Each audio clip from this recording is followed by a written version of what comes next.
Graças a Deus, aleluia. Nós devolvemos a direção do culto ao pastor Argileu, pastor desta igreja. A paz do Senhor, meus irmãos. Como vai seu culto aí? Ele está bem? Seu culto já começou? Então, se seu culto já começou, você já está sentindo a presença de Deus. Amém? Antes de ler a Bíblia, eu quero aqui, apesar de ter mandado também uma mensagem lá nos grupos, ter cumprimentado alguns irmãos aqui ontem, nas homenagens aos pais, nós queremos desejar feliz Dia dos Pais a todos. Eu louvo a Deus pelos filhos que Ele me deu. A Bíblia diz que é a herança do Senhor, e nós ficamos felizes com isso. Deus abençoe a cada pai, e não renuncie o papel que Deus, por meio da palavra dEle, estabeleceu a você. Lembrando sempre que você é o cabeça da sua casa, e significa que você não é chefe da sua esposa nem dos seus filhos, até porque a Bíblia diz que nós devemos nos sujeitar uns aos outros, mas é que o governo da sua casa está na sua mão. Quando você renuncia a isso, você está dizendo, ou está dizendo para Deus, para o Senhor, que você não quer esse papel que Ele deu para você. Amém? Feliz Dia dos Pais, governe bem a sua casa. Amém, meus irmãos? Nós vamos ler a Bíblia. Eu quero ler dois textos, um está lá em Romanos, no capítulo 8, e depois lá no Sermão do Monte, não é? Mas nós sabemos que hoje é um culto festivo, de ceia do Senhor, e a mesa está preparada, né? Semana da ceia para os crentes é sempre uma semana muito especial, uma semana de reflexão, de nós avaliarmos, né? Analisarmos como estamos nós, com nós mesmos, com Deus, com os irmãos, com a igreja.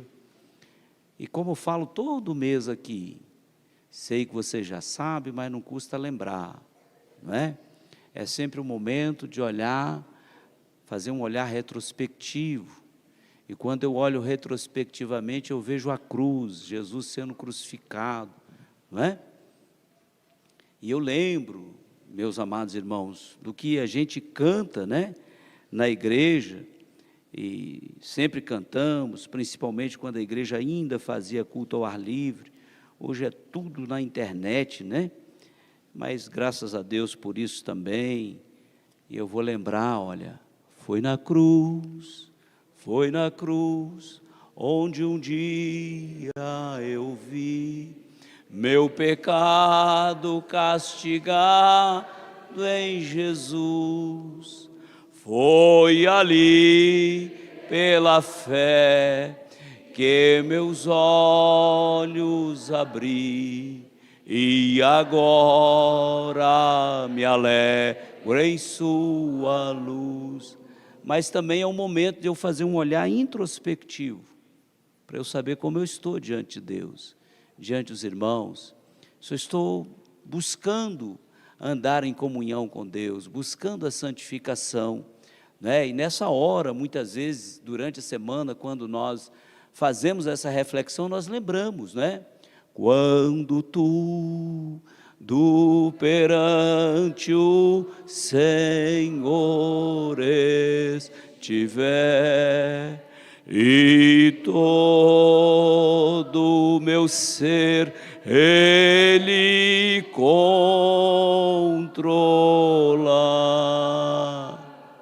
só então há de que o Senhor tem poder, quando tudo deixares no altar. É o momento de deixar tudo no altar, não é, irmãos? Porque nós não somos perfeitos, mas também, além do olhar introspectivo, é necessário eu fazer um olhar expectativo, para estabelecer ou firmar minha esperança na promessa de Deus. Eu deixo tudo no altar, eu lembro da cruz do Calvário, eu lembro que eu preciso deixar as minhas imperfeições no altar do Senhor, mas eu também preciso olhar, né, e ter um olhar perspectivo, expectativo, para fortalecer minha esperança. E aí nós vamos lembrar, quão glorioso cristão é pensares, ó que maravilha, na cidade que não tem igual, onde os muros são de puro jaspe, e as ruas de ouro e cristal.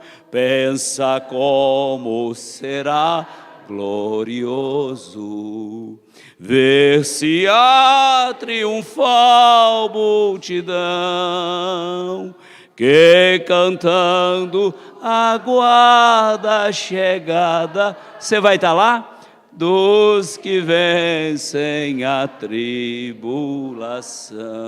Por isso que nós reunimos uma vez por mês, para celebrar a ceia do Senhor.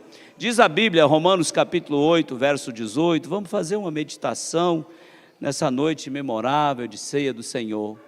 Já está na tela, eu vou ler por ali, acompanha na sua Bíblia, não é? Diz assim a palavra de Deus: porque para mim tenho por certo que as aflições desse tempo presente não são para comparar com a glória que em nós há de ser revelada. Agora nós vamos lá em Mateus, no capítulo 5, um texto muito conhecido, né, das bem-aventuranças, e nós vamos ver Jesus, o verso 1, né, nós vamos ler até o 12, diz assim: Jesus, vendo a multidão, subiu a um monte, e assentando-se, aproximando-se dele os seus discípulos, e abrindo a boca, e significa aqui nesse texto que Jesus estava falando alto, e abrindo a boca os ensinava dizendo: bem-aventurados os pobres de espírito, porque deles é o reino dos céus. Bem-aventurados os que choram, porque eles serão consolados. Bem-aventurados os mansos, porque eles herdarão a terra. Bem-aventurados que têm fome e sede de justiça, porque eles serão fartos. Bem-aventurados os misericordiosos, porque eles alcançarão misericórdia. Bem-aventurados os limpos de coração, porque eles verão a Deus. Bem-aventurados os pacificadores, porque eles serão chamados filhos de Deus. Bem-aventurados que sofrem perseguição por causa da justiça, porque deles é o reino dos céus. Bem-aventurados sois vós, quando vos injuriarem, perseguirem, e mentindo disserem todo mal contra vós, por minha causa. Exultai e alegrai-vos, porque é grande o vosso galardão no céu, porque assim perseguiram os profetas que foram antes de vós. Amém? Você pode assentar. Glória a Jesus.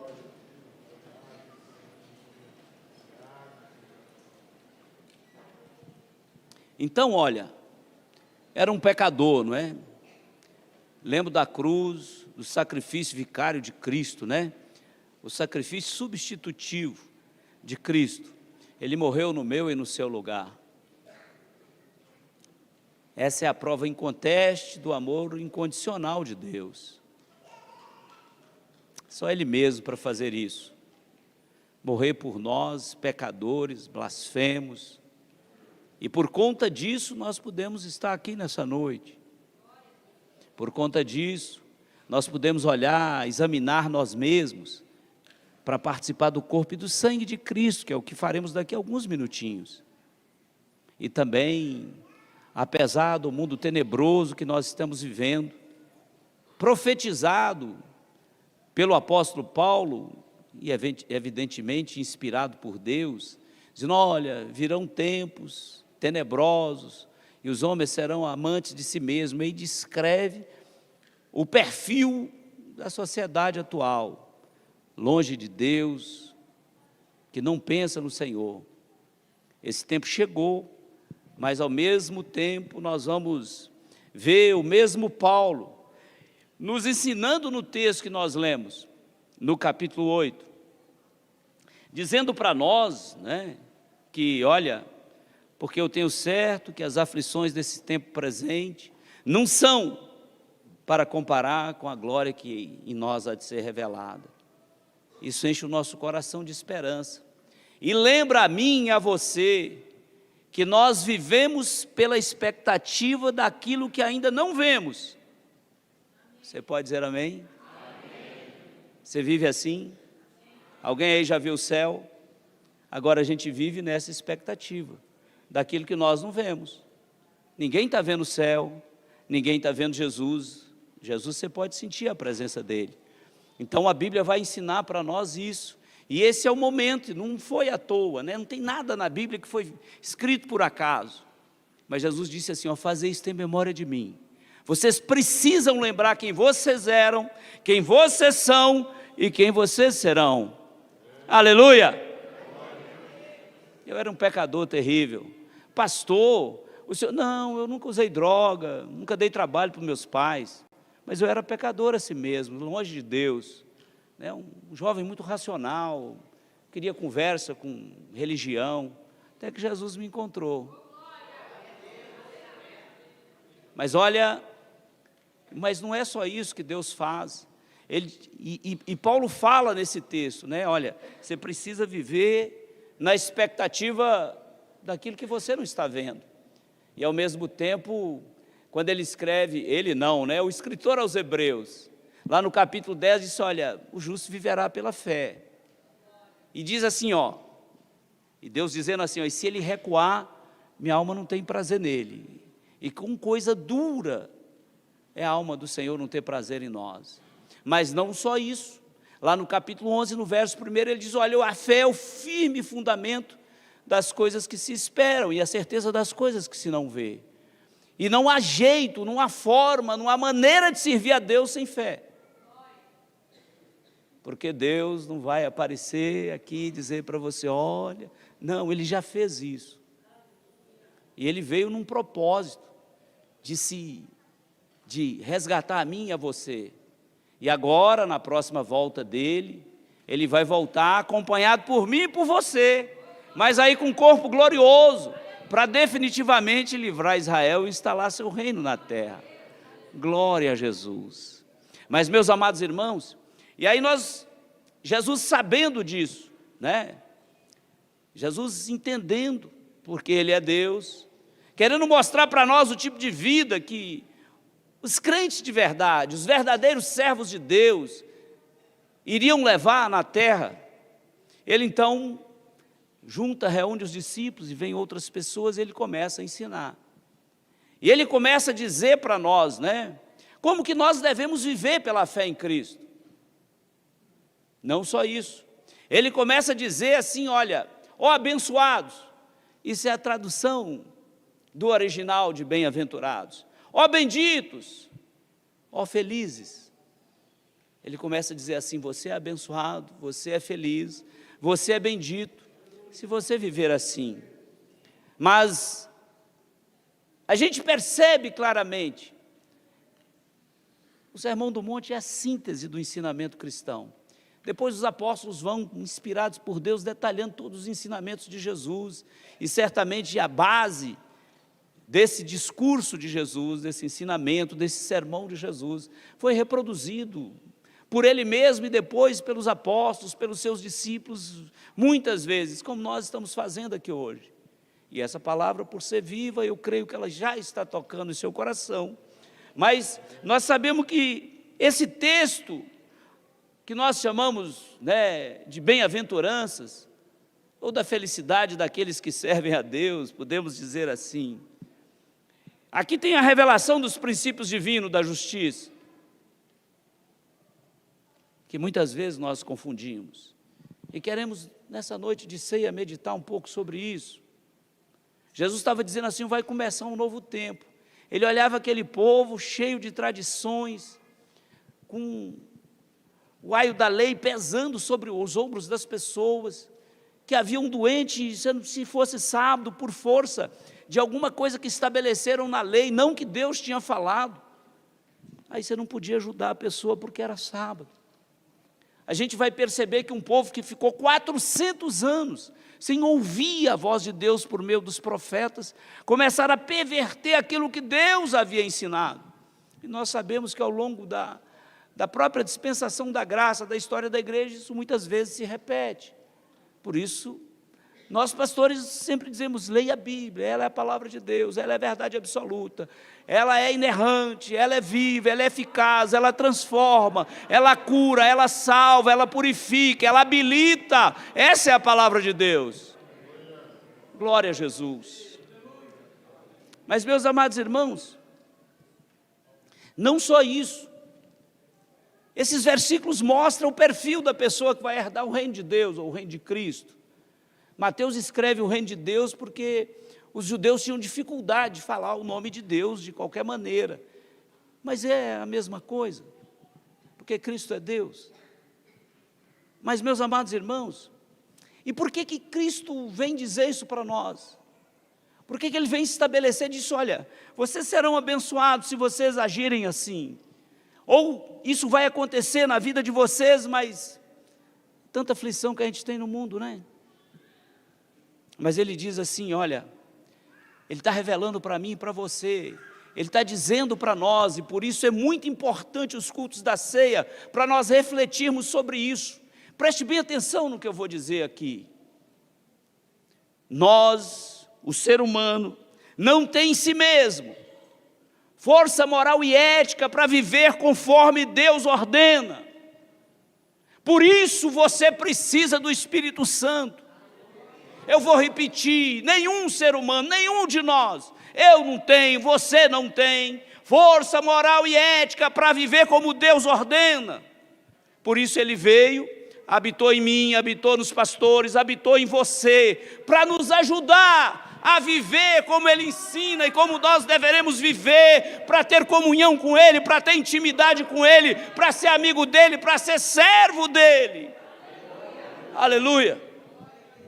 Glória a Jesus. Aleluia. Por isso não se entristeça se está difícil por aí.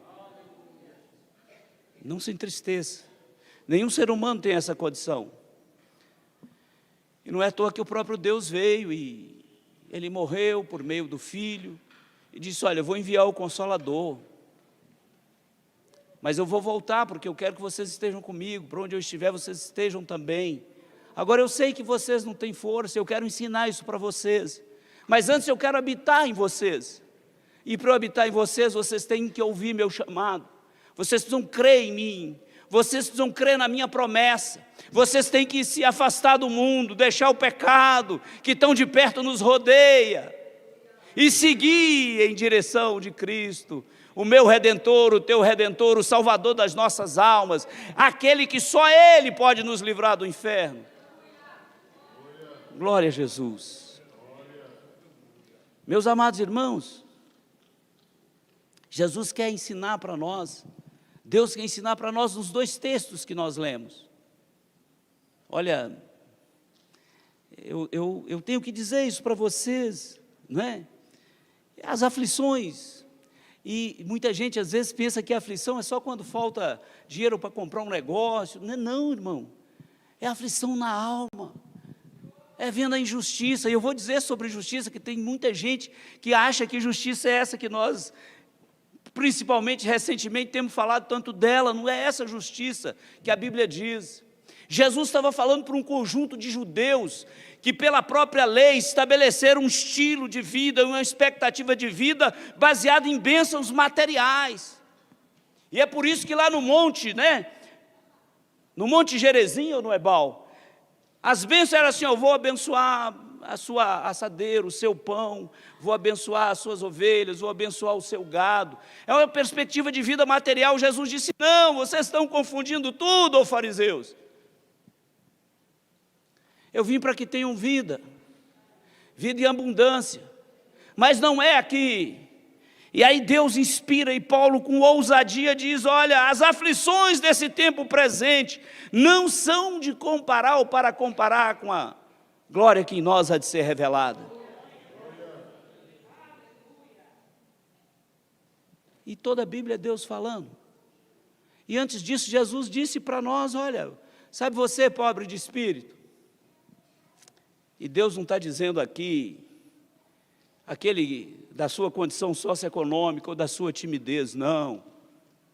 Deus não está dizendo sobre isso.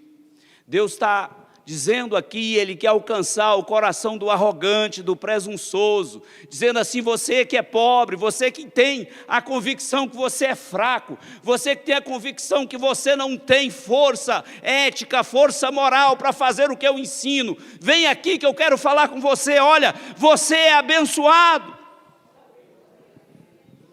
Você, pobre de espírito, você é abençoado. De vocês são o reino de Deus. Agora é necessário vocês deixarem o egocentrismo, a presunção, achando que vocês podem. Esse é o pobre de espírito que a Bíblia estabelece, que Jesus está querendo dizer. E é porque Ele diz para nós, olha, sem mim vocês não podem fazer absolutamente nada. E é por isso que Ele diz, olha, eu sou o Senhor, e a mim é dado todo o poder no céu e na terra, mas diz também, se tiver 2 ou 3 reunidos no meu nome, aí eu estou no meio deles. Ó, pobre de espírito. Jesus está dizendo assim, ó, conheça as suas limitações, conheça as suas fraquezas, reconheça que sem a graça é impossível viver a vida cristã e ter atitudes pela qual você se orgulha, ou possa se orgulhar. Jesus está ensinando, hoje é culto de ceia, né?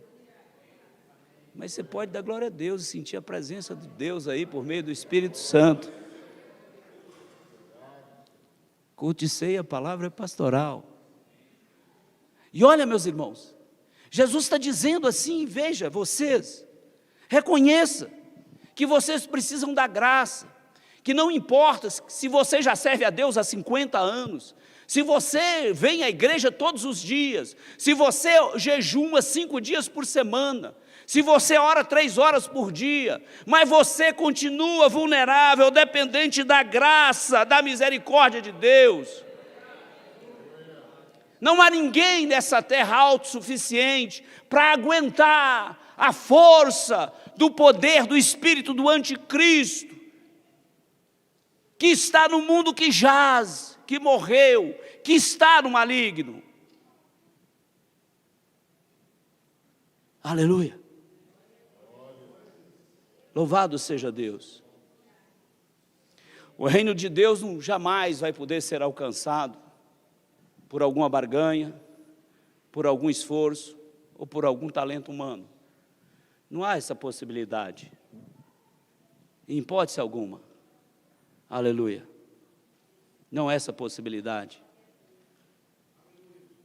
E lembre sempre nessa noite, deixe aqui no altar a sua soberba, seu orgulho, sua razão,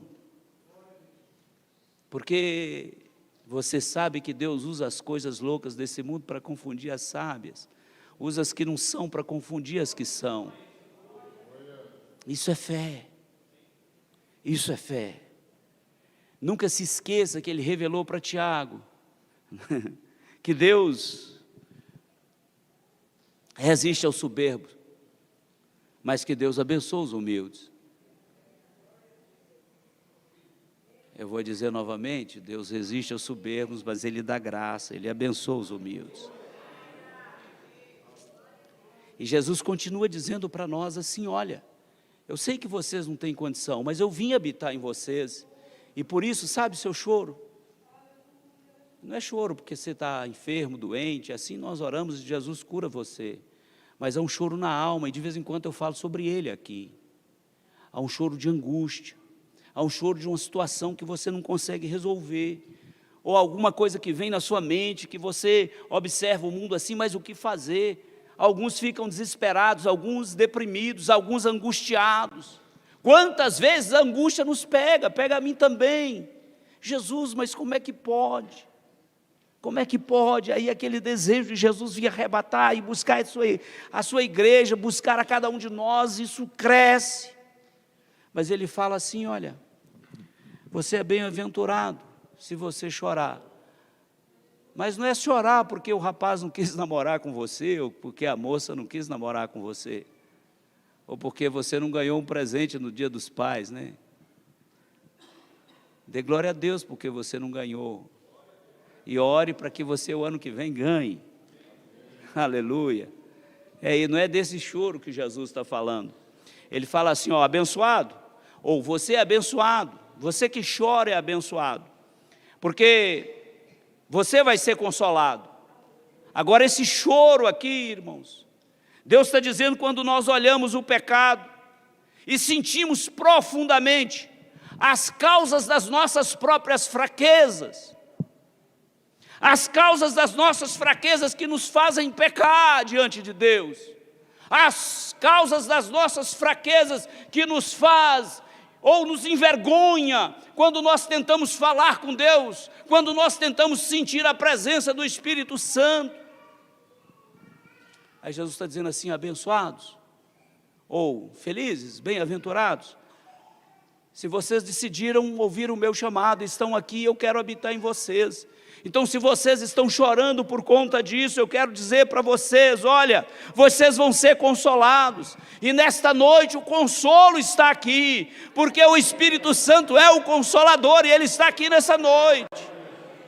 Aleluia! A gente às vezes não compreende isso. Nós somos limitados, nós não temos condição de seguir sozinhos a vida cristã. Eu e você, nós precisamos de Deus. Você precisa de Cristo.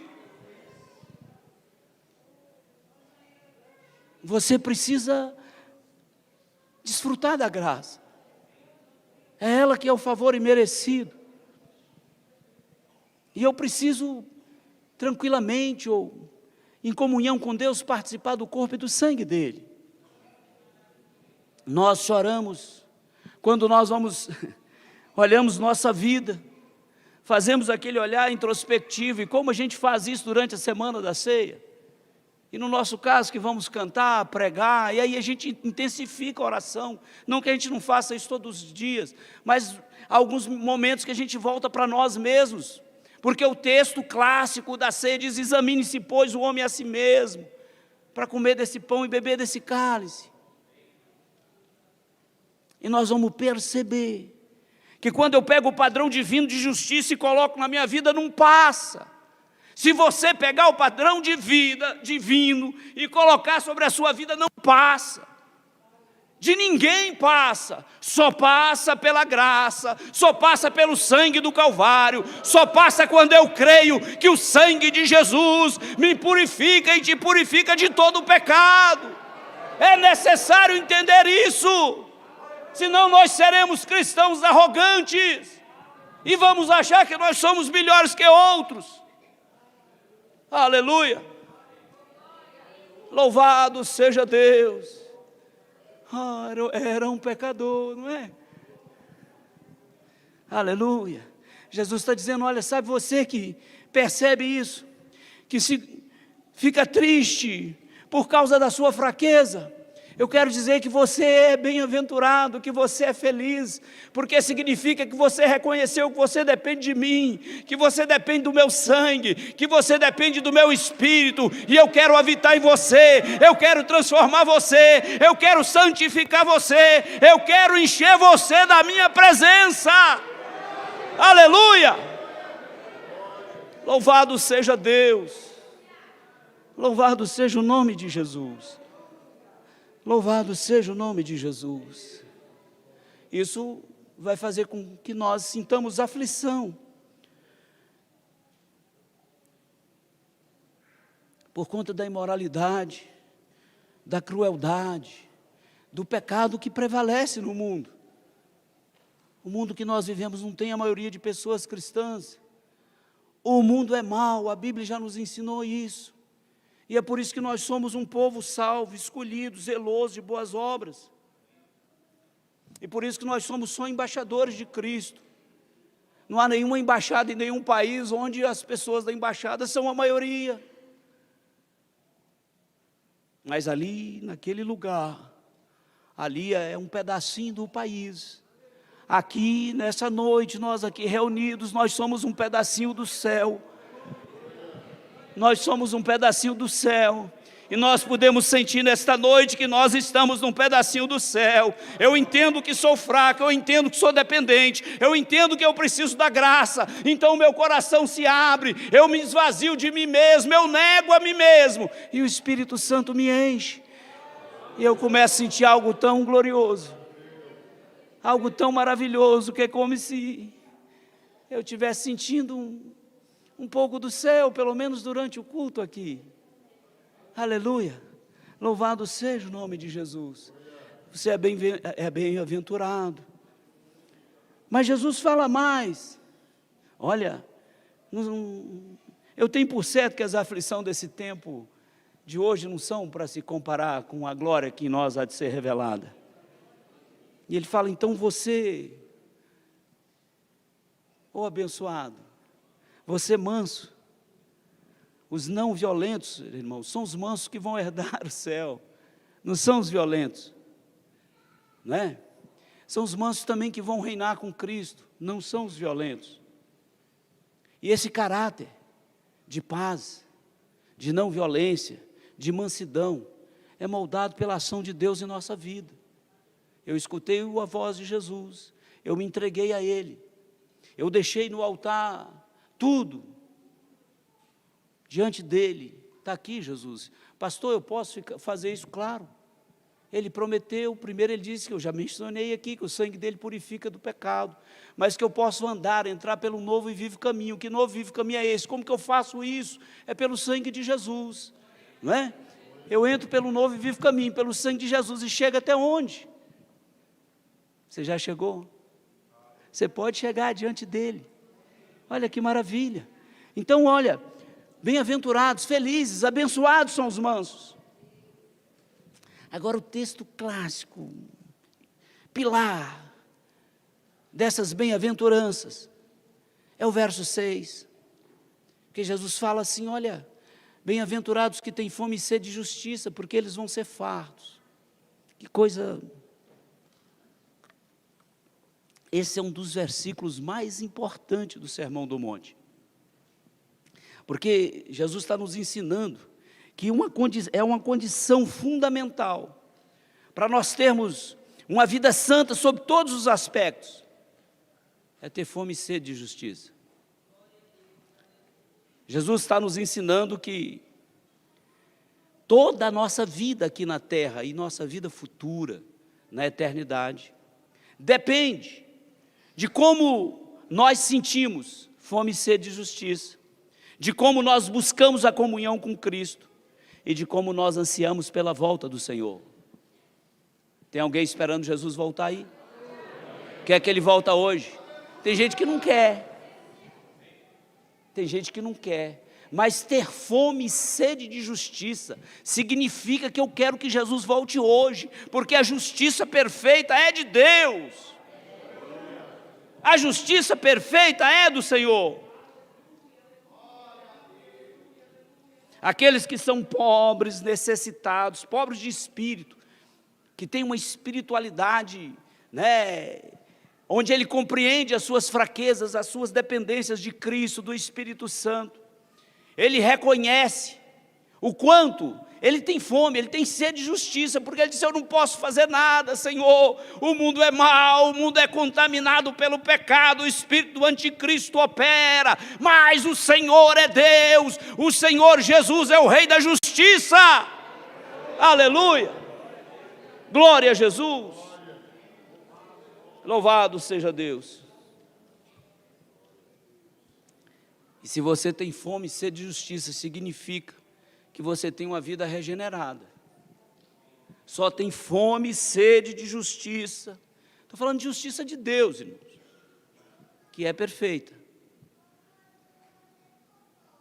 E lembrando, meus irmãos, que quando a gente estiver lá, junto com Cristo, não é? Lá no grande trono branco, no julgamento do grande trono branco, no juízo final, depois do milênio, alguém de vez em quando pergunta para a gente, mas pastor, se eu ver meu pai lá, meu irmão, minha tia, espírito de justiça.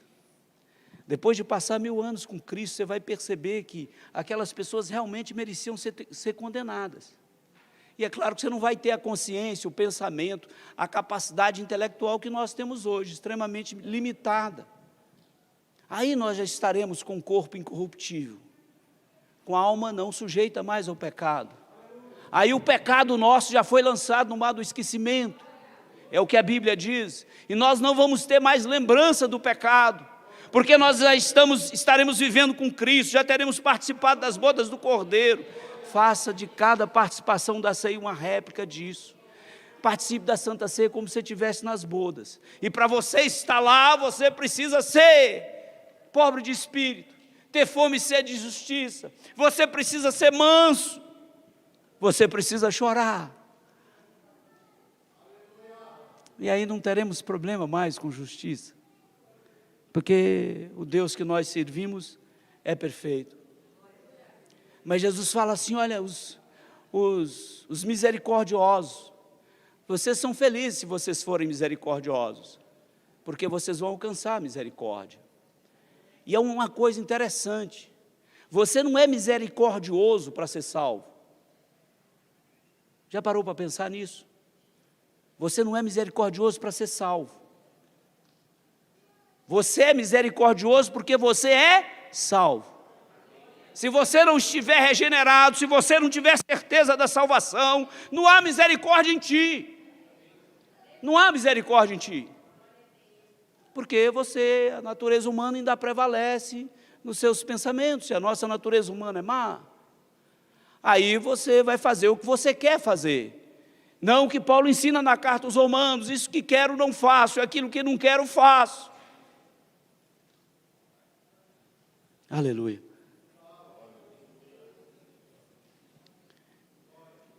Não demonstre misericórdia para receber misericórdia.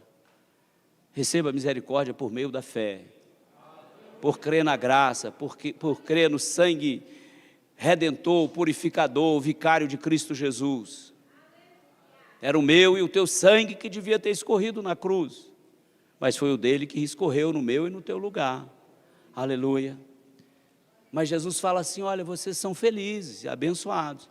Pastor, mas e as aflições da vida? Sim, mas mesmo com elas, vocês são felizes e abençoados. Mas vocês são felizes se vocês forem limpos de coração. É o verso 8. É o verso 8. Mas pastor, aí a gente lembra do Salmo 15, né? Senhor, quem entrará no teu santuário? Quem tem as mãos limpas. Tem até um pessoal que colocou uma música no Salmo 15, né?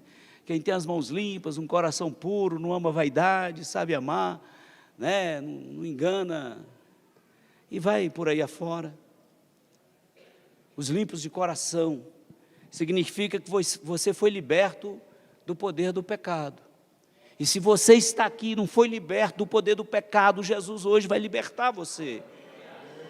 Se o pecado ainda te oprime, ainda te aprisiona, se há alguma coisa na sua vida que te impede de viver e desfrutar da graça de Deus, viver a plenitude do Espírito Santo, o Senhor está aqui nesta noite para te libertar, para limpar seu coração. Bem-aventurado, felizes, abençoados, pacificadores. Esse é o verso 9. Não é possível ser reconciliador, ser pacificador sem ter reconciliado com Deus. Não há essa possibilidade. É preciso reconciliar com Deus. Quem sabe, irmãos, e uma bobeira que um crente faz. Hoje a gente ainda fala crente, porque eu já sou sessentão, né? Hoje é legal falar evangélico, né? Mas uma das besteiras que os evangélicos fazem é tentar viver de fachada, né? Ficar aqui na igreja, um bom crente e tal, mas a vida não está diante de Deus. Não há para onde nós vamos. Deus é onisciente. Não só isso, Ele é presciente. Ele sabe o que você vai fazer amanhã. E talvez esteja na sua programação, que ainda você não percebeu, mas o pecado já tomou conta de algum lado aí, da sua razão, dos seus desejos, da sua alma.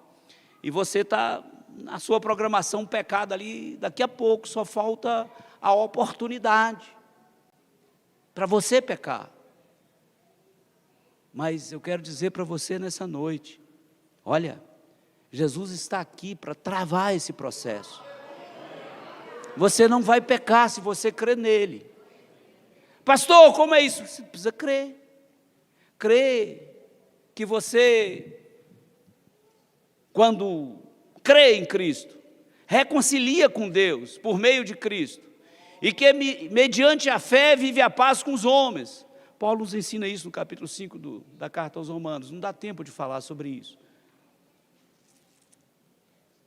Você nessa noite pode sair daqui diferente, transformado, regenerado, bem-aventurado, feliz, mesmo com as condições ou as aflições da vida. Isso é que diferencia, é uma das principais coisas que diferencia os cristãos. As aflições da vida não nos faz desanimar, não nos faz desistir. As aflições da vida aumentam a esperança em nosso coração e o nosso desejo da justiça de Deus sobre a terra. O desejo da volta de Jesus. O desejo de não só cear aqui na igreja junto com os irmãos, em comunhão com todos, presta atenção, mas cear com Jesus lá na glória, lá nas bodas do Cordeiro. Meus irmãos, então, lembra que os pacificadores não são regenerados nem transformados pela sociedade, mas sim pelo poder da palavra de Deus, pelo poder do Evangelho. Não há nenhum curso de ética, de moral, de padrão ético, de filosofia, de antropologia que vai lhe dar a condição de ser pacificador. À luz do mundo talvez sim, mas diante de Deus não. O que te faz um pacificador é você ser transformado pelo poder do Evangelho. É você estar reconciliado com Deus, estar em comunhão com Deus, participando do corpo e do sangue dele, em comunhão com ele. Mas depois, Jesus começa, nos 2 versículos seguintes, falar dos que são abençoados e felizes, os que sofrem perseguição por conta da justiça. E aí Deus está falando da justiça dele, não é da dos homens, que é o verso 10. E depois, olha, vocês são abençoados, são felizes se alguém injuriar vocês, perseguirem vocês, mentir, dizer contra o mal. Quem é que não já passou por isso, por ser crente, irmãos? Hoje eu estava vindo para cá, a Clélia não sabia que eu ia ministrar essa palavra, e nós começamos a lembrar um pouco lá da nossa... Ela dizendo, pois é, eu fui perseguido no trabalho, perseguida na igreja, fui perseguida, ela foi mandada embora do emprego dela, porque ela aceitou Jesus. Ela foi demitida. O camarada chamou ela e falou, ó, você é crente ou você vai ser mandado embora. Ela disse, eu prefiro ser crente. E a gente não sabia de nada, não existia nem telefone direito, né? Na cidade só tinha na prefeitura um posto telefônico, né? Internet, a gente nem, não tinha, existia nem fax ainda nessa época, né? A gente está meio velho mesmo, não tem problema. Mas olha, irmãos, quem não já sofreu? Quem em casa não já foi, ou na igreja, porque você é uma pessoa de oração, busca a Deus, busca o batismo no Espírito Santo, é usado por Deus, fala em línguas, é usado em profecia. Não deixe, não permita que a perseguição oprima o dom de Deus que é em ti. E eu quero dizer para você nessa noite, desperte o dom de Deus que há em ti, em nome de Jesus. Nós somos perseguidos mesmos, na igreja, no trabalho, na família, e Jesus disse isso para nós. Agora, quando vocês são perseguidos por causa do meu nome, vocês são felizes, são abençoados. Por quê, pastor? Porque não há de comparar a glória que em nós há de ser revelada. Aleluia! Louvado seja Deus, louvado seja Deus, louvado seja Deus, louvado seja Deus. Louvado seja Deus. Todos que procuram viver de acordo com a palavra de Deus, por amor à justiça do Senhor, vai sofrer perseguição em algum lugar, inclusive na igreja. Não há como. Vocês acham que o pastor também não é perseguido? Mas, meus irmãos, não deixe que isso te detenha. Nós sabemos que talvez, das promessas que Jesus faz nesse pedaço do Sermão do Monte, essa parece a que é mais difícil de ser aceita, porque a gente fala assim, uai, mas Deus não tem controle de todas as coisas? Por que Ele permite isso? Por que Ele permite que eu sou perseguido? É porque Jesus precisa de você transformado, Ele precisa de você crendo nele, Ele precisa de você cheio da presença dEle. Ele quer tirar a arrogância, Ele quer tirar a presunção, Ele quer tirar aquele pensamento que você, a Bíblia diz, estribar nos seus próprios talentos, na sua própria condição, na sua própria inteligência, nos seus próprios meios. Ele quer dizer para você, dependa de mim, é melhor. Israel não creu nisso, nós sabemos o que aconteceu. Uma turma assíria, os assírios levaram cativo, outra turma os babilônios levaram cativo. Não quiseram viver na dependência de Deus, e Deus avisou. E Deus está dizendo para nós nessa noite, viva na minha dependência. Não se detenha pelas aflições desse mundo, não é? Porque é duro. Você está evangelizando e alguém te criticando. Você está orando por um enfermo e alguém te criticando. Você está ministrando a verdade e alguém rejeitando. Não é difícil isso. Olha, e quantos nós conhecemos que por ser crentes não foram promovidos? Eu conheço uma que foi demitida do trabalho, que é a minha esposa, mas isso há quase 40 anos atrás. Hoje isso não aconteceria mais. Ou se acontecesse, a gente ficar bem com a ação que a gente ia ganhar na justiça, mas não é o caso. Mas essas coisas continuam acontecendo. Se você mora num lar que as pessoas não servem a Deus, isso é permanente. Ou muitas vezes a tristeza de ver o pai, a mãe, um dos filhos, afastado do caminho do Senhor, e o filho te criticando, não, esse negócio de igreja, ou o pai te criticando, ou o esposo, ou a esposa te criticando, se você vai lá dar dinheiro para o pastor, isso é perseguição. E Jesus está dizendo, olha, não se detenha, você é feliz, você é abençoado, você é abençoada, não é? Você é abençoado. Eu quero repetir isso, irmãos. Jesus estava falando para fariseus e para judeus ortodoxos, principalmente. E ele estava dizendo isso, olha, o que Moisés falou para vocês lá em Deuteronômio, o que o Salmo 40 e o Salmo 84 diz, é porque aí vocês criaram uma perspectiva de vida aqui na terra, vocês iam conquistar Canaã. Canaã era viva, lá estava a terra, estava o rio Jordão, a terra era fértil, né? Cheio de abelhas, sem ferrão, olha que bênção, né, irmãos? Naqueles morros lá, naquelas montanhas, naquela pedra, cheio de abelha, era só pegar o mel e comer, não era essas abelhas africanizadas, não é que mete o ferrão na gente, aqui ele tem um ácido terrível, Esdras é alérgico, com uma ferroada ele tem que ir para o hospital, eu consigo tomar umas 5, mas lá não, em Canaã era mel. E o leite que a terra jorrava, aquilo é literal, as cabras selvagens que viviam lá eram cabras leiteiras, então tinha leite e mel literalmente na terra, e eles foram, aquilo era visível, então eles foram construindo uma perspectiva de vida terrena, de bênção material terrena, e Jesus vem disso, não, agora é a graça, não é mais a lei, vocês precisavam passar pela lei para entender o que é pecado, agora eu estou dizendo, olha, vocês são pecadores, vocês precisam de mim, não há nenhum justo na terra, por isso eu vim, eu Deus, Filho vim, vou morrer no lugar de vocês, e façam isso em memória de mim, mas antes disso examine-se, pois, a cada um você mesmo, não olhe o cisco no olho do seu irmão, perceba a trave que há no teu. Perceba a trave que há no teu. Não olhe o cisco no olho do teu irmão, perceba a trave que há no seu. Não continue como fizeram os fariseus, tendo uma visão materialista do reino de Deus. Perseguição não é incomum. É possível que todos aqui já passaram ou estão passando por ela. Agora, a forma que nós reagimos diante da perseguição é que não é comum.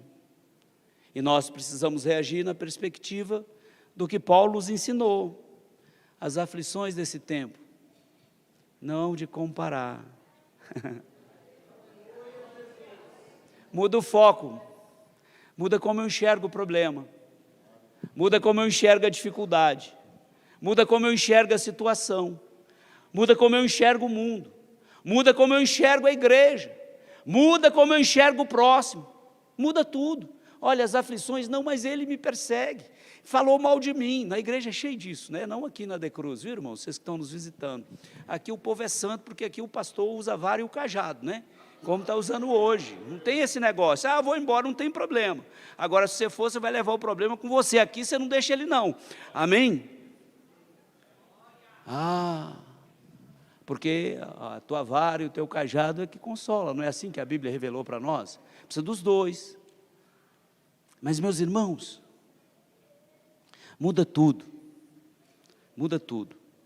quando eu entendo que a perseguição não é incomum, ela acontece, mas a forma que eu me coloco, ou a resposta que eu dou à perseguição, é que deve ser a resposta de um crente regenerado, transformado, que crê na promessa de Cristo. E ele disse para nós assim, olha, estou certo que as aflições desse tempo presente não são para comparar com a glória que em nós há de ser revelada. Você pode ficar em pé? Eu quero orar por você. Eu só pedia que você não caminhasse agora. Se puder segurar para ir no banheiro agora, nem tomar água, segura aí um pouquinho. Porque esse é um momento singular do culto. É quando a gente vai orar para Deus abençoar a sua vida, para Deus te libertar, te curar, te transformar, te acrescentar fé, te encher do Espírito Santo. E às vezes a gente cria um costume de a gente já levanta e já vai correndo tomar água, né? Espera um pouquinho, você não vai ficar com sede, eu estou com sede nesse momento, não é? Mas eu vou segurar um pouco, espera só um pouquinho, nós já vamos orar, eu só quero orar por você. Mas antes disso, pastor, como é que é isso? E Jesus falou isso para nós, e inspirou Paulo a dizer, olha, eu tenho por certo que as aflições desse tempo não são de comparar, mas, poxa, Paulo encontrou com Jesus, mas aí Deus pega João, a igreja já nas bodas do Cordeiro, capítulo 21 do livro do Apocalipse, no verso 2, João começa dizendo assim, olha, eu, João, vi a cidade santa, ou a santa cidade, a nova Jerusalém. As aflições desse tempo presente não são para comparar. Eu vi a cidade santa, a nova Jerusalém. E aí ele descreve o que ele estava vendo. Ele diz assim, ó, que descia do céu, adereçada como uma esposa ataviada para o seu marido. Quem já casou aqui sabe disso, né? Que aquela emoção de você receber a noiva, né? E é só aquele dia que ela usa aquela veste. E João começa a descrever. E eu ouvi uma grande voz do céu que dizia, olha que maravilha, eis aqui o tabernáculo de Deus com os homens, pois com eles habitará. Olha que promessa. E eles serão seu povo. E o mesmo Deus estará com eles, e será o seu Deus. E Deus, ó as aflições indo embora, e Deus limpará de seus olhos toda lágrima, e não haverá morte, e nem pranto, e nem clamor, e nem dor, porque as primeiras coisas são passadas. Você não vai precisar nem clamar, é porque as aflições deste tempo presente não são para comparar com a glória que há em nós há de ser revelada. Então, tem alguém aqui que precisa de uma oração específica, especial, que precisa reconciliar com Deus, para que você tenha esse mesmo sentimento que nós temos, essa mesma visão, essa mesma expectativa de vida, a mesma visão do problema, a mesma visão do mundo, a mesma visão do pecado. Você quer, né, ser consolado? Você quer ter o reino de Deus? Você quer herdar a terra? São as promessas de Jesus. Você quer fartura de justiça? Você quer alcançar misericórdia? Você quer ver a Deus? Você quer ser chamado filho de Deus? Você quer se alegrar e receber um grande galardão nos céus? O dia é hoje, é agora.